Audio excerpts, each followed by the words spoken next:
Locked On Podcast Network presents Locked On Sports Today. The Houston Texans. Yes, the Houston Texans have quietly had one of the best off seasons in the league so far. Will their next move get people to finally take notice? Also, the New York Knicks are legitimately good, and Alabama has the easiest path to a championship. I'm Peter Bukowski, starting your day with the can't-miss stories and biggest debates in sports. You're Locked On Sports Today. Searching all major sports. Found. Let's start with the biggest story. While everyone was paying attention to the Dallas Cowboys and some of their big-name moves and the Chicago Bears trading the number 1 overall pick, the Houston Texans may well have had the best offseason in the NFL, from DeMeco Ryans as their next head coach to value signings like Jimmy Ward, Dalton Schultz, Devin Singletary. John Hickman from Locked On Texans joins me now. And John, am I overstating it, or are the Texans having a stellar offseason? Great offseason. And it starts with hiring DeMeco Ryans as your head coach. It starts with bringing a guy into the building that you haven't had a head coach for a very long time, and that's somebody players actually believe in. And then from DeMeco Ryans, listen, Shaq Mason, right? Trading for Shaq Mason, right? Only giving up a 6th-round pick. And this is a offensive line, a unit that has struggled with protecting the quarterback and creating a push for their running backs. Now I got my coaching hat on right now. But no, this is not an overstatement. This is a truth. When you take all of it out, all the biases out of it, the Houston Texans have had a great offseason so far. And so, like, I understand they were a bad team last year. And so you only have one place to go when you're a really bad team, and that's up. But they did it in a smart way, building at some key positions. Where would you like to see them go? Where could they still add to maximally improve this team? I think right now for the Houston Texans, they've done a great job in free agency, landing some of the players, as we just mentioned. And I really do love the Devin Singletary, because last week they signed Mike Boone, and I was kind of dumbfounded by that decision. But Devin Singletary is a immediate option at running back too. And at times, depending on how it's happening, he could get, majority of the carries during a game. But for me right now, it has to be the draft. Number 2, overall. Who's not there? The other one will be. And I'm saying it. If Bryce Young isn't there, CJ will be. If CJ isn't there, Bryce Young will be there. Address the quarterback position. And I also believe that in the draft, this is a perfect opportunity to go get a stud receiver. There's plenty in the draft. I believe so. There's 3 that comes to mind that I think at number 12 alone could change this receiving group. And they got to get an edge rusher. And right now, if I'm Nick Caserio and DeMeco Ryans, I'm trying to figure out, and I'm having a discussion whether or not we go at 12 edge and receiver 33 or vice versa. But I think those are the 3 main positions that Houston needs to address early on. Get a center later in the draft, but they got to get a quarterback, right? That's why you suck for the last 3 years. That's why you wait for the Deshaun Watson saga to end, and he's finally in Cleveland, and you wait for those picks. That's why you go through David Culley and Lovie Smith. Now you got the opportunity to land the guy. This is it. Go do it. And I think that would be a perfect cap to this offseason so far.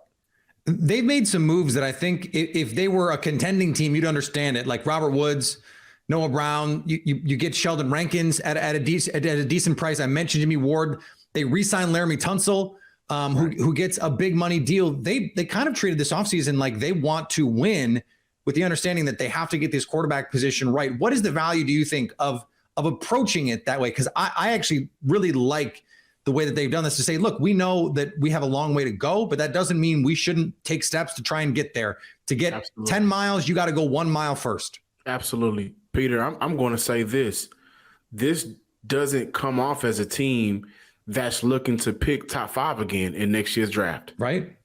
This is a team, if we're being honest about the AFC South, there are still question marks about the Jacksonville Jaguars. They got hot late in the season, and Tennessee got cold real fast. Tennessee has a lot of question marks surrounding their quarterback position, their receiver position, and honestly, where there's smoke, there's fire. I wonder how long do they hold on to Derrick Henry? And then the Colts, I think, are in the exact same position as the Houston Texans. You make a couple of moves here and there, got a new head coach, then things can be on the up and up, but they're no different from the Houston Texans. And so I say all of that to say it would not shock or surprise me if mid-year, closer towards the end of the year, we're looking at this team and saying to ourselves, they're super competitive right now. They're making it harder for other teams to win that division. Hell, we may even say the Texans are top 2 in the division, fighting for their number 1 spot. Stay up to date all here on the Houston Texans by following Locked On Sports Today and Locked On Texans on YouTube or wherever you get podcasts. Thanks for making Locked On Sports Today your first listen. Coming up, the New York Knicks look like one of the top teams in the Eastern Conference. Before we tell you why, we will look at an NBA legend that is making a bid to be a part of the NFL. The midway point of the NBA season has come and gone, and now is the perfect time to download FanDuel, America's #1 sportsbook, because new customers get a no-sweat first bet up to $1,000. That's bonus bets back if your first bet doesn't win. Just download the FanDuel Sportsbook app. It's safe, secure, and super easy to use. Then you can bet on everything from the money line to point scorers and threes drained. Or you can check out why the Kings are home dogs tonight. The easy answer is because they're playing the Boston Celtics. FanDuel likes the Celtics by 4.5 in Sacramento over the Kings. You can also combine multiple prop bets in one game into a same-game parlay for an even larger payout. So don't miss the chance to get your no-sweat first bet up to $1,000 in bonus bets when you go to FanDuel.com/lockedon. That's FanDuel.com/lockedon to learn more. Make every moment more with FanDuel, an official sports betting partner of the NBA. Earvin Magic Johnson has joined a group led by Josh Harris bidding to own the Washington Commanders, according to a recent ESPN report. Johnson, the Basketball Hall of Famer and part owner of the LA Dodgers, was part of the Harris group when it failed to land the Denver Broncos last summer. Harris also owns the NBA's Philadelphia 76ers and the NHL's New Jersey Devils. Washington owners Dan and Tanya Snyder announced their intention to sell the team in November. Forbes listed the value of the franchise at over $5.5 billion with a B. With the NFL owners meeting in Phoenix starting Monday, there has been increased speculation over when a deal could be announced. Chicago Bulls guard Lonzo Ball underwent cartilage transplant surgery on his left knee earlier Monday, a procedure Coach Billy Donovan said gives Ball the best chance to, at some point in the future, resume his NBA career. A pretty ominous thing to have your coach say about any injury. Ball hasn't played in a game since January 14th of last season. He initially had surgery a short time later to repair a torn meniscus in his left knee, and Chicago said he'd be back in 6 to 8 weeks. After missing the rest of the season and then continuing to have pain and discomfort in the knee over the summer, Ball had a second surgery in September. It was reported by Adrian Wojnarowski earlier in the week that this next surgery could cost him all of next season after having played in no games this season. On the hardwood, the Grizzlies were down by a bunch entering the fourth quarter, but found a way to beat the Doncic-less Mavericks. What a win for the Memphis Grizzlies. Another come from behind victory, down double digits entering the fourth quarter. Do you feel that? Do you feel that? Could that be the immaculate vibes returning? It's not just Ja Morant coming back into the fold. Maybe things are starting to look up for the Memphis Grizzlies. I'm Joe Mullinax of Locked On Grizzlies, and the Grizzlies were not doing particularly well going into the fourth quarter, down double digits. The third quarter is usually where Memphis does their damage. Kudos to the Mavericks. They beat the Grizzlies at their own game through 3 quarters, getting to the basket, being aggressive in the paint. But it was because of the unlikely other guys, the Luke Kennards, the David Roddies, the Santi Aldamas with a massive double-double off the bench. The John Conchars. I have to praise John Conchar. Kudos to him for a remarkable performance in that fourth quarter to help the Grizzlies get back in the game. A major win with Ja Morant back in the building. The vibes, they're coming back. On the ice, the Red Wings were run over at home by the Florida Panthers. Red Wings dropped their third straight game, losing to the Florida Panthers 5-2 at LCA. Scotty, wasn't a pretty game. No, it really wasn't a pretty game. And the Wings were, A, had an opportunity to win it late, but B, didn't get significantly outplayed or anything. It was just a really, really kind of dirty game on both sides for both teams. And they found themselves on the losing end. And honestly, at least two of the worst turnovers I've seen in a very long time that both led to goals for the opposing team. And that's just kind of how tonight felt like it went. Well, and two goals as well that were tipped off our own players that ended up resulting in the back of the net. Just all-around mistakes shot themselves in the foot. But Simon Edvinsson had a fantastic game, and that is a reason to continue to watch. And we'll talk about that on Tuesday's episode of Lockdown Red Wings. And the Edmonton Oilers hosted the team with the fewest wins in the NHL, the San Jose Sharks. Did we just see the game of the year at Rogers Place? Hi, my name is Brett Holden from Locked On Oilers, and it wasn't just any 5-4 overtime victory for the Edmonton Oilers over the San Jose Sharks. It was an absolute thriller. 13 pucks went into the net in this one. Only 9 goals counted in this game. Numerous coaches' challenges from anywhere from goalie interference to offside to this, that, and the other thing, but it doesn't matter as it was Darnell Nurse getting the game-winning goal for the Oilers in this one. That is his 4th overtime winner in his career, the most amongst Edmonton Oilers defensemen of all time. The New York Knicks have had a resurgent season. They are in the driver's seat for the 5th seed in the Eastern Conference, but they probably weren't going to catch the Cavs anyway. But man, this one hurts. Julius Randle scores 57, and the Knicks blow a late lead to lose to the Timberwolves 140-134. Joining me now from Locked On Knicks, Alex Wolf. And Alex, I know that the Knicks have been a great story really in the new year, but this is one of those that at the end of the season, they may be going, it really would have been nice to have this one. Yeah, I mean, I don't think they're sweating it too hard if this means being locked into the 5th seed instead of the like if it was a tougher race for the 5th and 6th seed and they had just lost a game of ground on the 6th seed, that would hurt a lot more. As it stands right now, if the series is more or less set between them and the Cavs, which as long as the Knicks or the Cavs don't collapse, that should happen. I don't think they're totally sweating home court advantage because the Knicks play really, really good on the road anyway. They're one of the best road teams in the NBA. So, yeah, just in terms of just the scope of this game, I don't know if it was huge. In terms of the single game bummerness of it all, it was not fun. I mean, it was so cool to see Julius go that crazy. Second highest scoring effort in Knicks history, behind only Carmelo Anthony's 62. I think he tied with Richie Guerin with the 57 as his final number for second place all time. So, I mean, it just always sucks to see an effort like that go squandered. But the reality of this game was just Taurean Prince especially was just so crazy hot. He went 8 of 8 from 3, which is insane.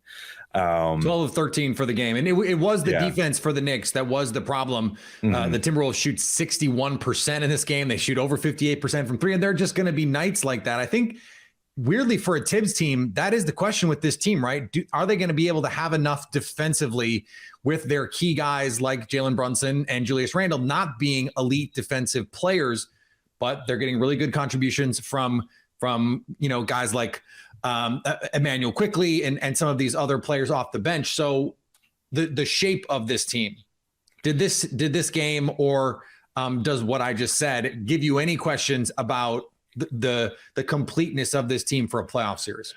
Not really. I mean, I would push back a little bit on Randall not being a good defender. I actually think he's been quite good this year. When he's locked in, he's a fantastic, especially man-on-man defender. He's maybe the best one on the team, which is really saying something. I mean, he's just, because of the size that he possesses and everything else. I mean, he's he's had some great one-on-one possessions against some very elite players and shut them down. So, I mean, that part is fine. Brunson, comes with his limitations, but you take those limitations all day. It's sort of like, the Atlanta Hawks have Trae Young, who can't defend anything. Right. And yet he more than makes up for it on the offensive end. Brunson at least tries. He plays passing lanes well. He generates steals that way. He basically is only lacking in the physical attributes category.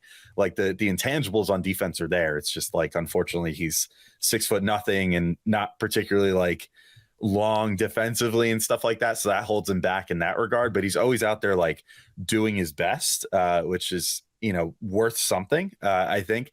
But in general, I feel you with are the Knicks good enough defensively going into the playoffs? There are some questions for sure. I think they play this interesting game of playing the averages when they play teams. And you saw that kind of play out in this game, and you've seen it play out in some games recently. And it burned them more last year than it has this year. It seems to have worked out better for them overall this year, but they have this certain philosophy of letting the lower percentage 3-point guys on other teams shoot a lot. And occasionally one of those guys that's a 30% 3-point shooter will go absolutely crazy and just completely torch them. Stay up to date all year on the New York Knicks by subscribing to Locked On Sports Today and Locked On Knicks on YouTube and wherever you get podcasts. Coming up, Alabama has the easiest road to the championship. The Built March Madness bracket is here. We know you have a favorite bar or puff, and now's your time to make it count. Go to BuiltMarchMadness.com to vote for your favorite. I'll be voting for the Coconut Puff. Support your favorite bar or puff with a vote. And when you vote for your favorite bar or puff, you'll be entered into a drawing where 50 lucky Locked On listeners will get a free box of Built. Not only that, but one Locked On fan will win a 12-month subscription to Built and have Built's best bars or puffs delivered monthly straight to your door. I wish I could win. You got to try Built, the best protein bar ever. Seriously, they're so amazing. You will not believe how good they are. I have to resupply myself. What makes Built bars and Built puffs so good? High in protein, low in sugar, covered in 100% real chocolate. That's all you need to know. They taste amazing, and they fuel your body the way you want it fueled. Run to BuiltMarchMadness.com now to vote for your favorite bar or puff and pick up a box while you're there. You can vote every Monday in March, so hop in and support your pick. There are only two number one seeds in the Sweet 16 this year. Naturally, they are the two favorites to go all the way. Andy Patton and Isaac Shade look at why Alabama has an easier road to a championship than Houston on the latest Locked On College Basketball.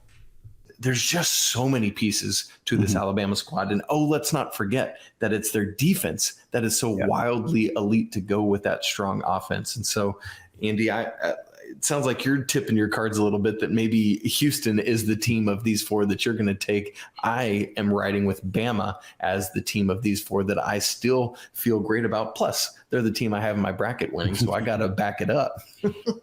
Yeah, I like Bama's path right now. I think Maryland was an opponent that I felt comfortable that they would beat, and that's what ended up happening here. They gave up 11 points in the first 4 minutes and then just locked in after that 40 points in the final 16 minutes for Maryland in that game against Bama. And you look, they're going to have San Diego State next. We'll talk a little bit more about that game later. That's a pretty winnable game for them. No disrespect to the Aztecs, but I think that's a good matchup for Alabama. After that, they get one of the three between Creighton, Baylor, and Princeton, all good teams. But to me, Alabama is kind of head and shoulders above the rest of the teams that they're going to face on the path to the Final Four. And I know it doesn't always come down to this, but when it comes to Alabama versus Houston, and we're not talking just about which team is better, we're talking about whose path is easier. Alabama does have the trump card, and that is Brandon Miller, a future top 3 pick. Some are saying the second overall pick after Victor Wembanyama, that Brandon Miller's season on the basketball court has surpassed Scoot Henderson, even with his connection to a gun that was involved in an alleged murder. Brandon Miller is playing basketball for Alabama. And we don't have to get into all of the moral issues that could raise for you, he's playing. So we know he's playing. He might be that difference maker, that separator when it comes to these two teams having to win one game. And that's what this is, a one-game sample. You have to win any game in a one-game sample.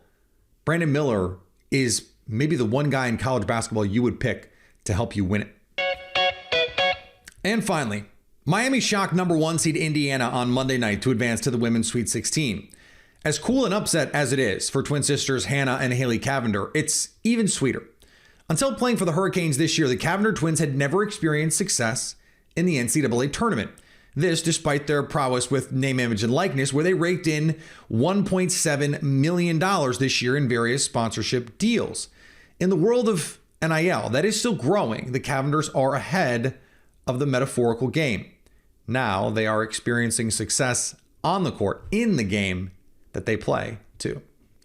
Thanks for making Locked On Sports today your first listen. Now go find your favorite team's Locked On podcast and make them your second listen. Coming up tomorrow, who has fallen behind in the NFL offseason? So at least until tomorrow, stay Locked On Sports today. Locked On Podcast Network presents Locked On Sports Today. For more episodes of Locked On Sports Today, go to our video on demand. Click on Sports at the top of your screen. There, you'll find past episodes of Locked On Sports Today, plus other Locked On shows on demand.